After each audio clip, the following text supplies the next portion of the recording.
Star hero Vijay Devarakonda, star actor నటి అనసూయ భరద్వాజ్ మధ్య Arjun Reddy cinema నుంచి తెలియని గ్యాప్ క్రియేట్ అయిందన్న విషయం తెలిసిందే.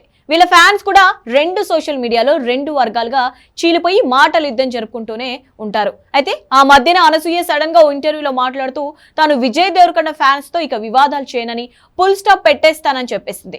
సీన్ కట్ చేస్తే రీసెంట్ గా ఫ్యామిలీ స్టార్ ప్రమోషన్ లో విజయ్ దేవరకొండ మరోసారి బూతు పదం ప్రయోగించాడు. దీంతో మరోసారి అనసూయ టాపిక్ తెరపైకి వచ్చింది. ఇది ఇప్పుడు సోషల్ మీడియాలో హాట్ టాపిక్ గా మారింది. ఇంతకీ విషయం ఏమిటంటే, రీసెంట్ గా తన లేటెస్ట్ మూవీ ఫ్యామిలీ స్టార్ ప్రమోషన్ల కోసం రౌడీ హీరో విజయ్ దేవరకొండ బిజీగా తిరిగాడు. అలవాటు ప్రకారం ఆ ప్రమోషన్ లో నోరు జారాడు, బూతు పదాన్ని ప్రయోగించాడు. అలా ప్రమోషన్ లో విజయ్ దేవరకొండ వాడిన బూతు పదంపై విమర్శలు వెలువెత్తుతున్నాయి. రౌడీ హీరోపై నెటిజన్లు ఓ రేంజ్ లో విరుచుకుపడుతున్నారు. ఇష్టం వచ్చినట్లు వాగడం, ఆ తర్వాత తెలంగాణ హీరో మీద విషం చిమ్ముతున్నారంటూ పిఆర్ మాఫియాతో సింపతి డ్రామాలు ఆడడం, మళ్ళీ అందులోకి అనసూయను లాగడం విజయ్ దేవరకొండకు బాగా అలవాటుపోయిందంటూ ఓ నెటిజన్ కాస్త ఘాటుగానే కామెంట్ చేశాడు. ఈ కామెంట్ పై అనసూయ స్పందించి, ఎవరు ఏ మాఫియా చేస్తున్నారో నేను చాలా సార్లు చెప్పి వదిలేసా.